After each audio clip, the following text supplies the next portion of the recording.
What's good, my lovely peoples? It's your main man, Silas here, the humble servant of the life. Today I want to do this video called the Duat. Now, the Duat was the ancient Kemetic people of the past. This was their way of explaining the underworld. And it was a very simple thing. Now, we have scholars of today, and they explain the Duat. But the average person won't understand what they're explaining. And neither will the scholar truly. And it's a deep reason why. See, when you're trying to understand the ancient Kemetic people, you have to have a certain level or knowledge of science. Science and life goes hand in hand. So you have to understand that. So to understand what the ancient Kemetic people were talking about when they were breaking down the Duat, or the underworld, you must have a certain level of science. Now, most scholars don't have education in science. In most sciences, they don't study history. So it's a deep thing you have to grasp. Now, I want to break down the Duat so that anyone, whether a kid or an adult, can understand. And I'm going to use science so that y'all can get an understanding of what the Duat is in a whole in these times. Because the things the ancients were talking about, being as though the life is revolving, the same things tend to happen over and over with the life. Every summer, the life produces vegetation and fruit and things of this nature. So anything that's being explained in the past can be seen now. Now let me get into the Duat. First thing we have to understand, what is the underworld or the Duat? So this would be where people went when they died. But it's deeper than that, because that truly means nothing to a person, being as though no one knows where we go when we die. So that means nothing. But this is where you have to understand science. So let me break down something to you. You have to understand the different levels of the life to understand the Duat. So you have to understand you have nano-life. This is a level of life, nano-life. This would be atoms, things of that nature. Then you have micro-life, micrometers. This would be sperm cells, things of this nature. Grasp, cells. Then you have millimeters, centimeters, meters. You have the macro life up above. So you have all these different sizes of life living their life the same way we do in their world. Now, their world would be inside the bigger life. So cells are within us. Our level of life, cells live within us. So our body is the world to cells. And cells' bodies are the world to atoms. So you have to grasp, you have atoms and you have cells within you. And your body is a world to the cells. And the cells, their body is a world to the atoms. So you have to grasp, this is simple science, the building blocks of life. Now, if you understand that, then you can understand as above, so below. So it's basically telling you, up above when you see the stars and things, it's the same order of life as below. The life is within the life, and it starts from nano, and it goes up to meter, our size. But this would be taking place on the macro. The stars, things you see up above, planets, solar systems, galaxies. This is basically the macro, nano, micro, millimeter, centimeter. So that's all you're seeing when you look up above. The orders of the life again, from small to big. Planets are within solar systems. Solar systems are within galaxies. The same way, atoms are within cells, and cells are within people. So this is all that is when you're speaking of science. That's all that is. Now, if you understand that in science, then you can fully understand what the Duat was. So now in the Duat, they had people would die. Basically, when people die, the Duat was explaining the afterlife and what was transpiring. And basically what the Duat was trying to tell people was this: as above, so below. So just like how I just broke down the different sizes of the life, they were basically breaking down how the sun, or Ra, was basically the great spirit on the macro. So you see how we're people and we harvest smaller life within us. This is how they viewed the sun. That was the great spirit on the macro. And they viewed the sun in this way. When the sun set, when the sun rised and it went to the west or the east, I forget which direction, from east to west. So when the sun rises and then the sun sets, when the sun sets, they believe the sun went to the Duat, the underworld, which was beneath this surface level of life we live on. So you have to grasp, if you ever seen the sun set, it seems to drop and disappear. So they believe it dropped down and shined over the Duat, or traveled through the Duat, and then in the morning it rose from the Duat again. But the way they viewed this was when the sun set, it brought all the spirits, or people's spirits who died, it brought their spirits down to the Duat. And it brought them on the journey with it, through the Duat in all its stages. And in the morning when it rose again, whatever spirits made it through the Duat, the sun would basically be the vehicle to take the spirit to the macro. So you have to grasp the intellect they had. The sun basically was bringing the dead spirits down to the Duat, and basically bringing the spirits who were ready to ascend to the macro up above to the macro where the sun dwells. So you have to grasp how deep it was. This was the purpose in the course of the sun, and this is what it did. Now when it brought the spirits down to the macro, you would have a certain amount of gates and trials and tribulations that the spirit would go through. This would be the same as the sperm cell when it goes into the woman. It has a certain amount of gates or trials and tribulations that it goes through before it gets the egg. So you have to grasp. On the micro, the Duat would basically be that time, the conception period, or before the conception period. Because when the sperm cell gets the egg, this is when conception begins. So the time before that, this is what the Duat is for us. So you have to understand the levels of life and how it continuously repeats. So when you die, you're not dying. You're basically in conception stage right before it. So you figure you have life, physical life that we live. Then when you die, you basically go into the beginnings of the conception stage. So you figure conception would be the beginnings of physical life. The physical. This would be the beginnings of it. And the time before conception, when the sperm cells is just running through the vagina and the womb trying to get the egg, this would be the afterlife, or the place where the dead spirits would be. So basically when they're breaking down the Duat, they're basically retelling the conception or the microcell's journey in conception on the macro level of life. So it's a deep thing we have to grasp with the Duat.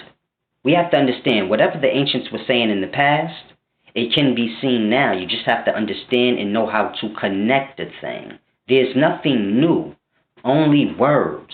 So you have to figure out what now is what they were speaking of in the past. So a lot of things with the ancient Kemetic people are a lot of the technology and the advancements that we have come from the ancient Kemetic people. Like in today times, you have Life Gems and other diamond companies. They are able to make diamonds out of locks of people's hair and out of people's dead remains. So you have to understand. The elements that are in the earth are within you. In fact, the elements that are in the earth because of people. See, people die and they go into the ground. So if the earth produces diamonds, it is producing it with the materials that are in the ground. And what's in the ground is dead people and dead animals and dead flowers and things, bodies. And all of these things are compressed and recycled back out. Now, people have carbon in them. So most people's bodies, when they die over billions of years, this is the carbon that makes the diamonds. So when you see diamonds, you're looking at ancient dead people or ancient people who once lived. Every diamond you see, you can basically say it was a body of something that was living. And that is what it decayed to after billions of years, of the carbon in that body being compressed in that manner by the earth. Now you have to understand, the gem companies or the diamond companies of today, they learned how to make diamonds from human remains and locks of hair from the ancient Kemetic people, because this is what they were doing when they were mummifying the body. Simple thing. They were compressing the body and drying it out, the same way the earth would dry a body out if there was no casket on it. So the dirt of the earth would dry your body out. The pressure of it would compress it and turn it into a fossil, basically. And the carbon in you would basically turn into hard rock diamond, because everything in you is just going to decay and harden out from the compression. And then when a volcanic eruption or something happens, this is what brings all those sediments from the bottom up to the top. So this is how you get the diamonds on the surface of the earth. So it's a simple thing. The ancient Kemetic people, they understood this. So when they were mummifying the body, they were just doing what the earth naturally does in a faster process. As opposed to waiting billions of years, they mummify the body in a certain amount of months or something, and they could basically make the organs diamonds and extract the diamonds out of it. So, but you have to have a certain level of science to understand anything that I say and anything that the ancient Kemetic people were saying. So this is why we look at the mummified bodies and we automatically think, oh, they were trying to have life after death or something. Because we know the bodies were dead, so we automatically think that's what they were doing. But they were actually literally exploiting the body for the precious jewels. Basically, the body is worth much more than y'all can understand, but you have to understand science. But the body has all the elements and all the things we hold of high value. Your body consists of these things on a microscopic level for the microscopic life that lives within you. So it's a rather simple thing we have to grasp. Now the Duat, the underworld, they were basically just telling y'all the same things that I've been telling y'all. The different levels of life in the ascent of it. But you have to understand that the life is within the life. So the microscopic life is within you. And the nanoscopic life is within the microscopic life. This is why you have atoms and cells within you. You don't have them both within you, but you have cells within you. And cells have atoms within them. See, atoms coming together is how you get cells. And cells coming together is how you get us. Us, dogs, etc. Animals. So you just have to understand life. You have to understand that every body that you see is a world to the microscopic. So you can say we are all third dimensional worlds. And however many people or bodies you have, This is how many third dimensional worlds you have. And microscopic life lives within third dimensional worlds or beings, because all worlds are beings, because all worlds are bodies. So microscopic beings, they live within third dimensional worlds. And we live within the solar.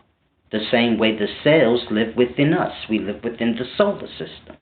And there's a bunch of different solar systems, just like there's a bunch of different people. Because these are the worlds. So we think the life is weird, like there's places. There are no places. There are only living beings that harvest life within them. So if you're alive and I'm alive, you have to understand we are within a living being. We are just microscopic within it. So when they were breaking down the Duat and how the sun brought the spirits up to the macro, you have to understand we are living within a living being. So it's no difference when a man ejaculates cells out of his body. See, I have to understand we have micro cells living in our body, alive, communicating with one another, fighting and doing things.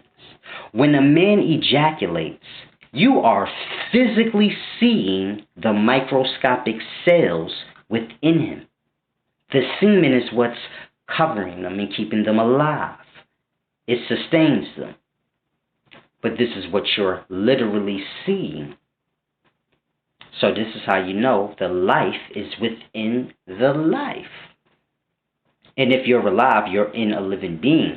That's why it's important that we understand the life and give all reverence to the life and not these false gods and things. Because if you're a living being and you understand, okay, I'm alive, I'm a living being, I got micro life within me, so I'm micro life within a living being, then you have to understand how deep it is. Because that macro life that you live with, you have to really look at it like this. You live within a person. Don't you wonder what they look like and things of this nature? But we don't even have that knowledge to grasp that. We think we live on a planet or a place. This is an organ within the being that we live in. So you have to understand, you have to take care of this place that you're in or on, because it's a living life. The same way the microcells within you, they have to take care of you and fight virus cells and things of this nature to keep you going. We have to keep our solar system good. The way to do that, take care of the organ that we live on. So it's a simple thing. Now, I know y'all thinking, man, how can an organ be a rock and all of this? Well, kidneys have kidney stones. It's just a matter of how big you are in perspective. So to the microcell life within us, our kidneys probably look like big rock planets. You have to grasp. The life is within the life. And when they were breaking down the Duat, they had an understanding of science in nano life and microscopic life and all of these things. So they were basically just breaking down the revolving ascent of the life. Because the life revolves, but you don't end up in the same place. So grasp that. You won't end up back here, but the same things are happening. You'll end up on the macro. So you have to grasp how deep it is. Look at it like this. Let's say your grandmother or someone died today or last week. When the sun set, their spirit was took down to the Duat. So whoever died today, when the sun dropped today, their spirit was took down to the Duat with the sun. Simple thing. And when the sun rises in the morning, their spirit won't rise with the sun. But the spirits who are already down there and ready, they will rise with the sun up into the macro in search of in search of an egg cell or a body. So it's the same thing happening all over again. and then the sun will set, and it will bring whatever spirits died that day down to the Duat. And your loved ones that died previously, they will work their way through the gates of the Duat until they get to the end. And when the sun rises up, basically the sun is the vehicle. This is how the ancient Comedics looked at it. The sun was the vehicle, and it made a journey once a day to bring souls to the Duat and to bring other souls up into the macro. So it's a simple thing. It's basically the conception story for the macro, but it's the same thing. So this is why in the Duat, where you have I forgot how many gates it was, the 7 gates of the Duat or the 12 gates of the Duat. There's a lot of gates of the Duat, but there's different writings on them. So however many gates of the Duat, and they break down the different trials and the different fights and the fight against the dragon and all of these different things, is basically the same story of the sperm cell when it goes into the vagina. It has a fight with the woman's cells of her body because they see the sperm cells as foreign. So they attack the sperm cells. So it's a whole journey and a whole fight just for the sperm cell to get the egg. Have to go through many trials and tribulations. Most of them don't make it, but one lucky one will. And this is basically what the Duat story is telling. And then over time, the ancient Kemetic people, they altered that truth and made it a thing of you have to pay to pass through the Duat. And this led people to working hard and slaving harder in their physical life. So the way people let people treat them like shit in this life, and they say, oh, I will get my glory in the afterlife. This is how they had the people of them times, except it was for work. So they had them working themselves to death for nothing, and they figured, if I work hard like this when I die, this will pay for me passing through the Duat. So they altered the truth about the Duat and eventually made it into some religious, stupid thing to basically slave people out and make them work for free and let them do whatever they want with them. And they figured when they died, they'd get their glory because they worked so hard in their life that their passes through the Duat was paid for. So it was a deep thing, man. But we just have to grasp and get an understanding of many different avenues of things. This is how you get a complete understanding and build on something. You can't just be a historian or a scholar and think you're going to understand the Duat. Because the people who are writing the Duat in the ancient past, they had an understanding on science. So when they were writing something, it had to do with life and science. If all you know how to do is read history, that's not going to be enough to help you understand. If I'm a scientist and I wrote the sperm is the spirit, I did. So I wrote the sperm is the spirit.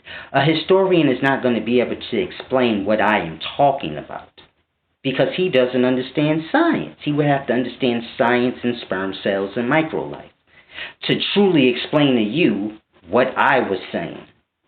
And it's the same with the ancient Kemetic people in a lot of writings of the past. You truly have to understand science and other things in life, like agriculture, science, this thing and that thing, to understand what they were writing about. And scholars of today, they don't have knowledge in those things. They only have knowledge in scholarship, which is reading books. But if you don't know anything, reading a book is not going to do anything.